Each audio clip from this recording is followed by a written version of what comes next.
We have no control over the strength of Hurricane Matthew, but we sure can mitigate its effects on our lives. Therefore, reinforce your homes, charge your phones, refuel the car, stock up on emergency supplies and canned foods.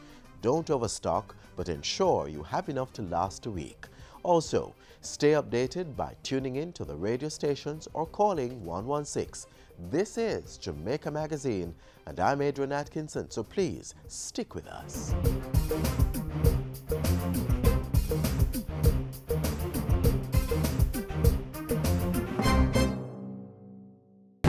Hurricanes can strike at any time. In the event of one, be prepared to act quickly.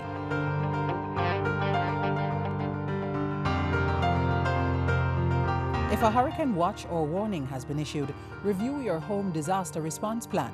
Map out likely routes to evacuate if your home is at risk and confirm with relatives or friends you plan to stay with. Also, confirm the location of the nearest shelter. Check your emergency supplies and restock if necessary. Remember, disasters do happen, so be prepared.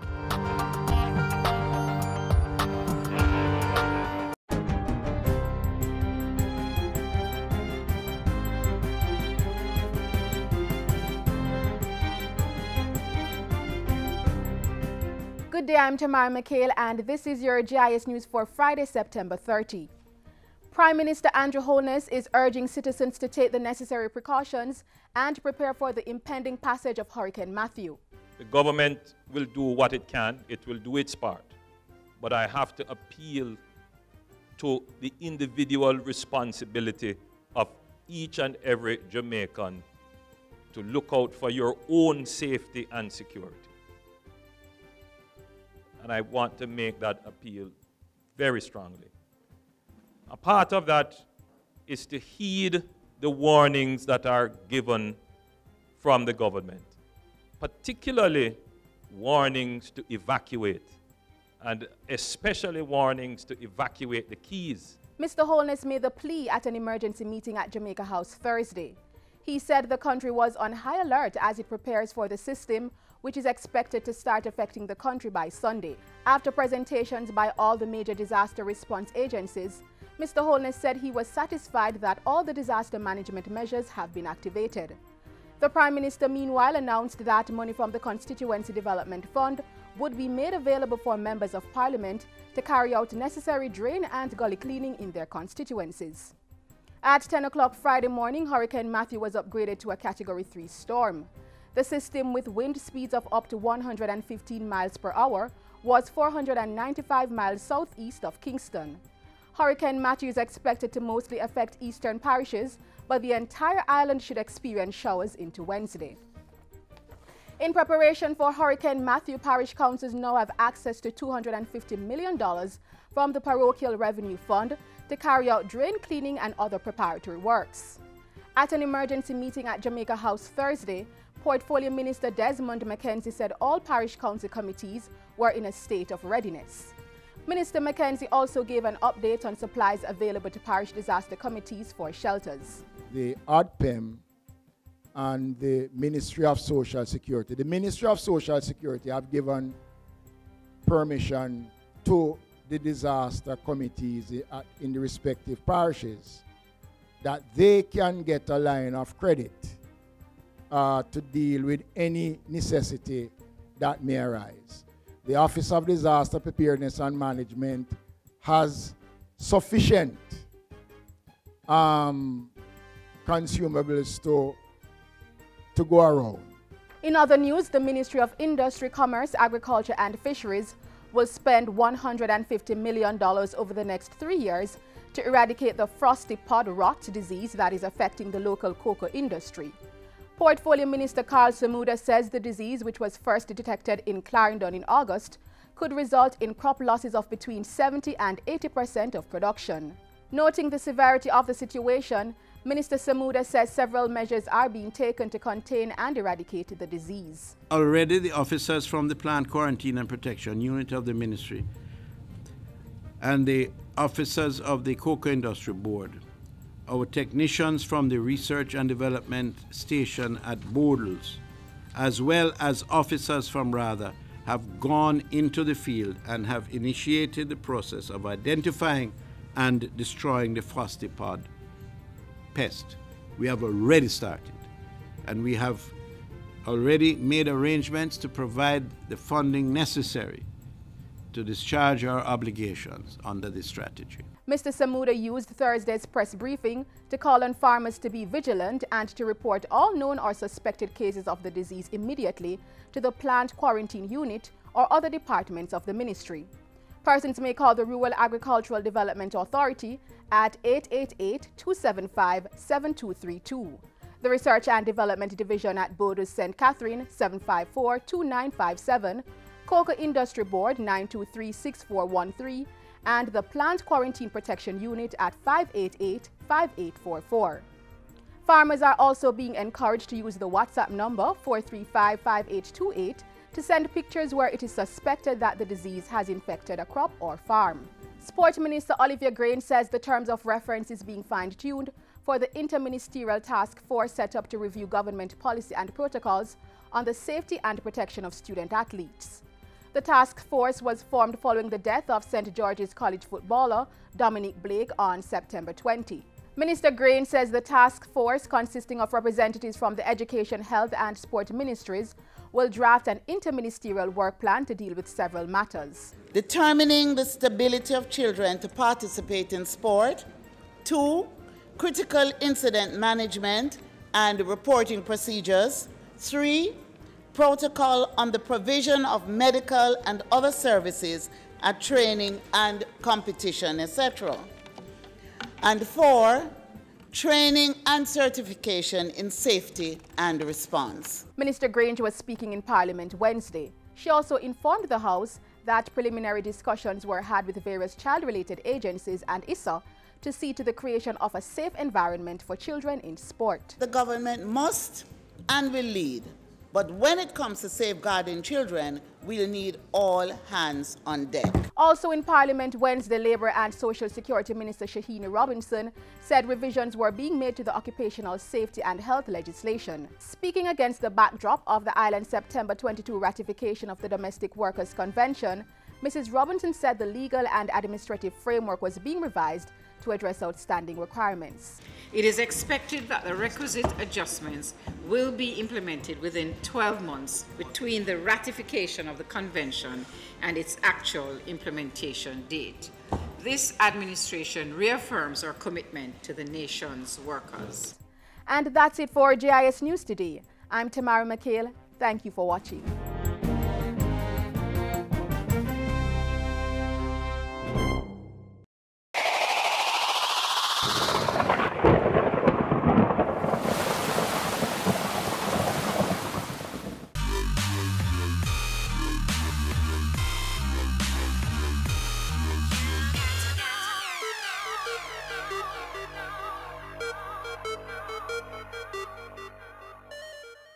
Jamaica continues to meet all the quantitative targets under the 4-year agreement with the International Monetary Fund, the IMF. The country team returned to Jamaica last week to continue discussions with the government on a successor arrangement as the agreement comes to an end in April.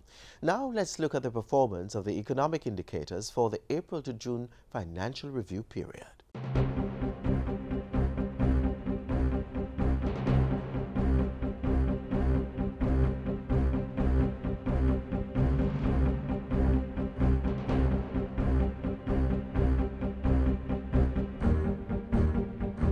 Policy implementation under the Economic Reform Program has remained exceptionally strong since the start of the program.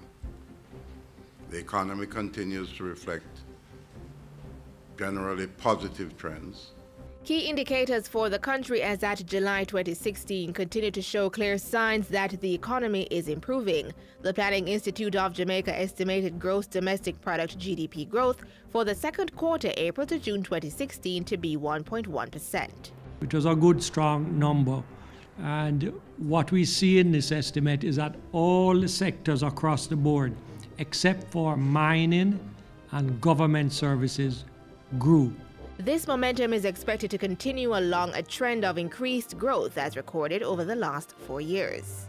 So if we look back to the January to March quarter, it was 0.8. Remember the April to June is 1.1. So the quarter before, which is January to March, is 0.8. And the quarter before that, which is October to December, is 0.6. So there's a kind of build-up in the rate of growth of the GDP. The goods-producing industry recorded growth of 2.3%, while the services sector grew 0.8% for the first quarter of the fiscal year April to June, compared to similar period last year. In the goods-producing industry, agriculture recorded the strongest growth, up 7%, manufacturing up 0.7%, and construction up 0.4%. Mining and quarrying declined by 1.3%. Under services, all industries grew with the exception of government services, which is down 0.2%. Electricity and water industry went up 5.5%, and hotel and restaurants up 1.6% over the same period last year. Manufacturing has been modest and steady, and on the positive side, influenced very strongly by the Petrojam factory, which is a very high value output manufacturing operation. So that tends to skew the performance of manufacturing quite a bit. Construction, modest but positive also.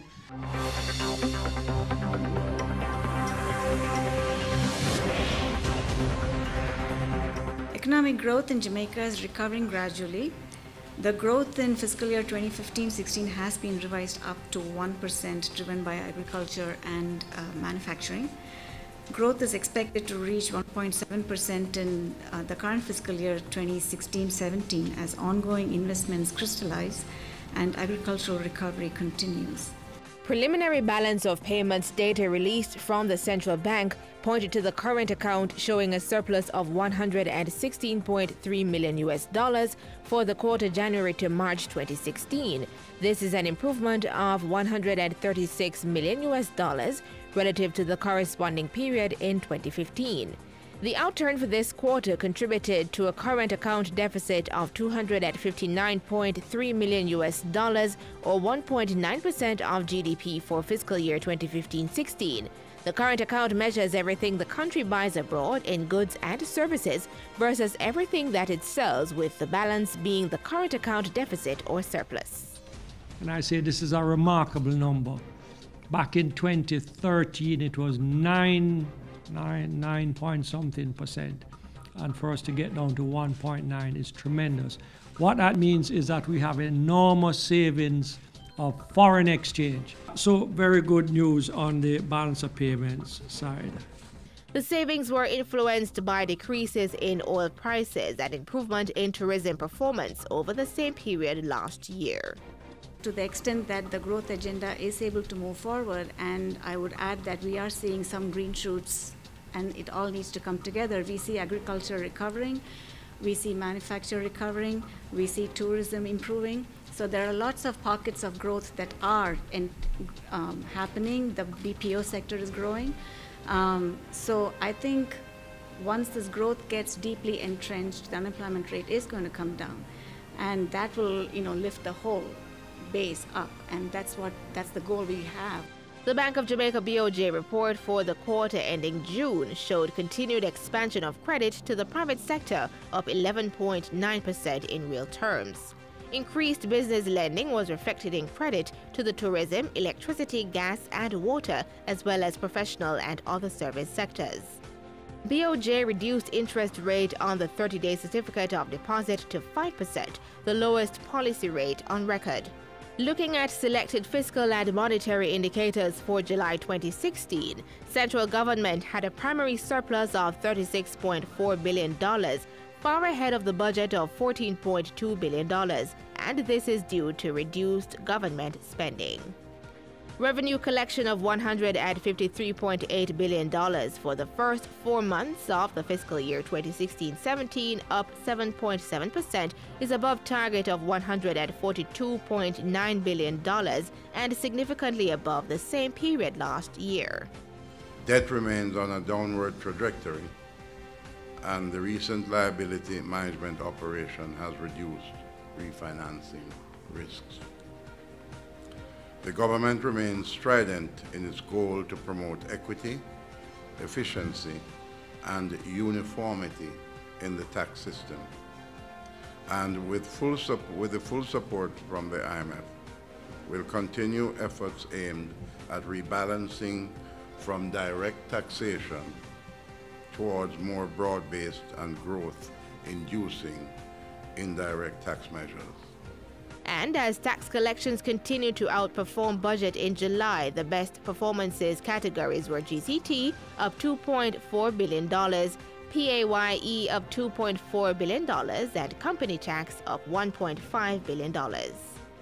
Travel tax and tax on interest were the main underperformers. Annual inflation is continuing at record lows, with 0.9% in June and 0.5% in July, while the net international reserve NIR at the end of August was at $2.52 billion, comfortably in excess of even the IMF target of $1.44 billion for the end of September. The government continues to be fully committed to the reform agenda and is escalating efforts aimed at boosting growth and job creation, as well as strengthening the social protection framework while maintaining a prudent fiscal posture.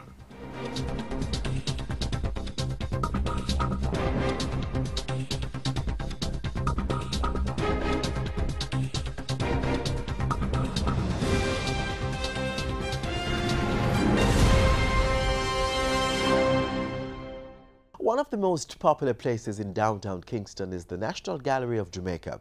If you've never been inside this haven of art, you've been missing out on a lot. It's not too late though. Here's a sneak peek of what's on now at the gallery.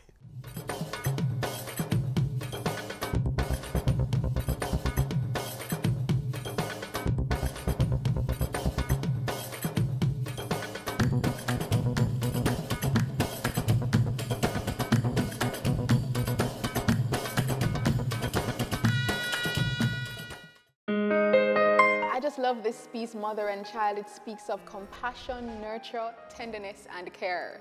And it's one of the pieces on display at the National Gallery of Jamaica for their exhibition, Kingston, the City and Art. That's our focus in this week's Arts page.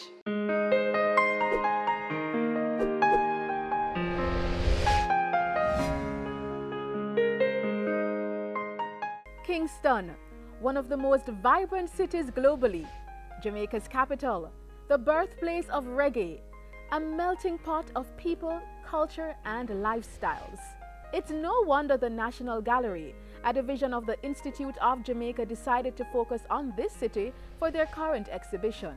The Kingston exhibition now really came about as a reflection on our part on the recent designation of Kingston as a creative city.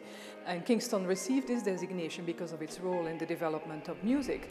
But Kingston also has been the hub for many other aspects of Jamaican culture, including the development of the visual arts. So it really is a response to that. The artwork and pieces selected from various artists display the beat and heart of Kingston, the city. Assistant curator at the gallery, Monique Barnett-Davidson, explains the selection process. So there are over 80 pieces of artworks in the Kingston Part 1 exhibition. The works were primarily taken from the National Collection, of which the National Gallery is a custodian, but we were also very fortunate to get independent lenders to also lend a few works to us as well. The works were selected based on the research that was conducted about Kingston. So we were particularly keen on looking at ways in our parallels between the social history of the city and the development of visual arts. The exhibition is divided into 5 themes: nature's bounty, crossroads, institutions and collections, art on the streets, and stories to tell. Guided by Monique, let's look at these areas. Nature's Bounty is a section that looks at natural resources in Kingston and how artists have been able to exploit those resources to create artwork. So we look at 4 materials in general. We look at wood, we look at clay, we look at tortoise shell, or specifically turtle shell, and we also look at gypsum. The theme Crossroads looks at how artists have been able to participate in the social economy of the city. We had a number of artists from as early as the 1800s who migrated to Kingston, started businesses in Kingston, had their studios in Kingston, participated in some of the commercial trade that happened in the city. One piece that definitely talks about that is Starboy. This was done by K. Sullivan in 1972. Starboy is a bronze sculpture, and it essentially depicts a young man selling Star, but one of the Star newspaper, that is. One of the interesting things about Starboy for a lot of visitors is his posture. Even though you can see that he may be poor, he's barefooted, he's wearing shorts, he looks very, very casual. But despite all of that, the body language is very, very expressive, he's very relaxed. Some people would like to refer to him as poor and bossy. Art in the streets is the theme that looks at examples of artwork outside of a museum or a gallery setting. So we focus on public monuments, we focus on street art. We see some images of that over there. One of the biggest controversies in art in Jamaica, in fact, has to do with a public monument, and it is the monument of Bob Marley that is currently situated in front of the National Stadium. Now, the monument itself was developed in 1985, but it was preceded by another monument of Bob Marley that was done in 1983. And this, in fact, was the first one that was commissioned by the government at the time. According to history, when the statue was unveiled in public, there were many people who felt that this was not a depiction of Bob Marley at all. It didn't look like him. Why is he attached to a tree? All sorts of questions. And in fact, it is said that the family too had some concerns about the statue. So it was immediately covered and removed from the public eye. And Alvin Marriott was asked to essentially remake another version of the statue that was more realistic and was more in keeping with the public's opinion about Bob Marley. But it remains today one of the biggest controversies in Jamaican art. Institutions and Collections is a section of the exhibition that looks at the infrastructure that supports the visual arts, how it is that artists were able to survive. If they weren't doing other things, what were some of the more public ways in which artists were supported via education, training, as well as promotion and sale. Stories to Tell focuses on historic narratives that concern Kingston. One such story is the devastating 1907 earthquake that hit Kingston. Photographic evidence tells the tale of that tragedy. So far, I really like the shots of the ruins after the earthquake. It's very, very cool. As a photographer myself, I can have an appreciation for photography. I've seen a lot of the work so far. I really have enjoyed the exhibition. There's a large variety of works and different types of work, different media. And I guess it's good to see something that's so culturally relevant. As part of the exhibition, there is also the screening of the film The Harder They Come, directed by Perry Hensel and written by Trevor Rohn in 1972. The film, which was set for the most part in Kingston, gives insight into inner city life and the struggles to achieve stardom. The National Gallery is open to the public from Mondays to Saturdays, opening at 10 o'clock on each of those days, closing at 4:30 on Tuesdays to Thursdays, at 4 on Fridays and at 3 on Saturdays. We're also open every last Sunday of the month. It's called our Last Sundays program. And on those days we offer free admission from 11 to 4. If you're interested in seeing this wonderful exhibition, then visit the National Gallery of Jamaica right here at 12 Ocean Boulevard, downtown Kingston, or simply give them a call. I can promise you, it will be worth it.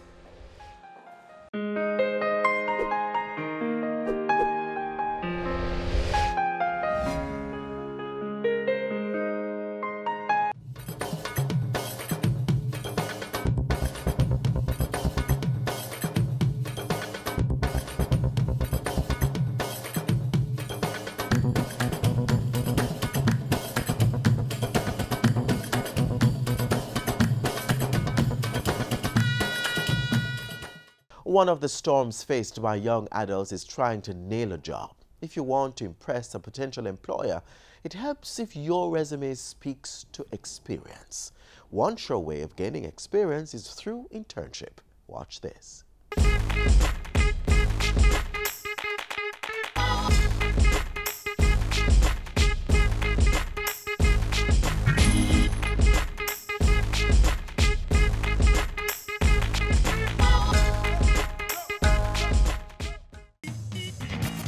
Nick, I got it.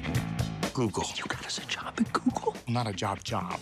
It's an interview for an internship that could lead to a job.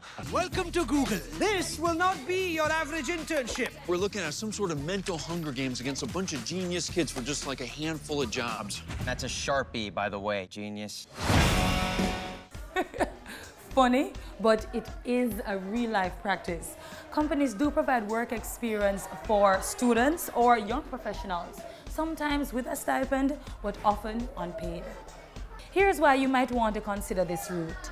You gain a valuable work experience, which can boost your resume and therefore employability. You're exposed to the office and work culture, so the learning curve is less steep once you actually get a job. You get to test your love of a particular career without being committed to a job right now. You can network with influential people in your career field to help you find work later, and you're positioned to develop new skills.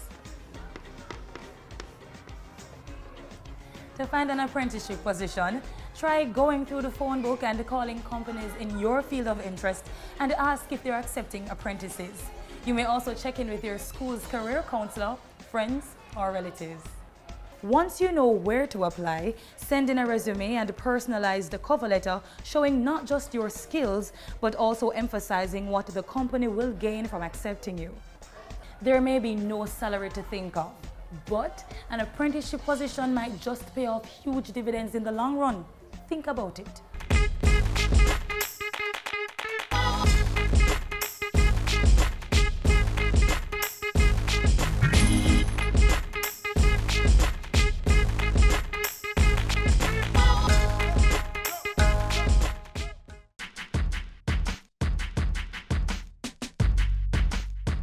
Hurricane Matthew is expected to bring increased rainfall to our shores. As you prepare, be reminded to also take the necessary precautions to reduce or eliminate mosquito breeding sites. When it rains, all uncovered containers become potential mosquito breeding sites, increasing the mosquito population as well as the risk for the spread of diseases such as Zika virus, chikungunya, and dengue fever. Breeding sites are found around homes, schools, churches, workplaces, and anywhere that people gather for extended periods. Get rid of mosquito breeding sites by looking for anything in which water can settle and either cover it, keep the area dry, clean it, fill it with soil or sand, punch holes into it, or properly dispose of it. Remember, we have no control as to when disasters strike, but we can minimize its impact on our lives and our livelihood. Let's work together to make Jamaica the place of choice to live, work, raise families, and do business.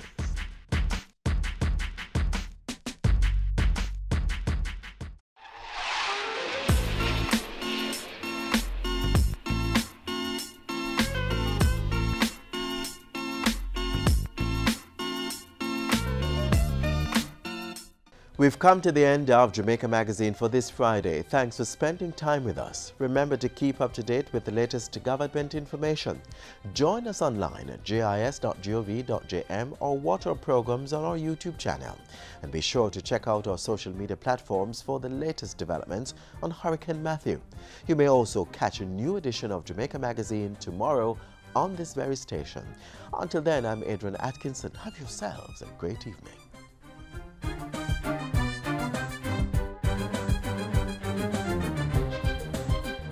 This has been a production of the Jamaica Information Service, the voice of Jamaica.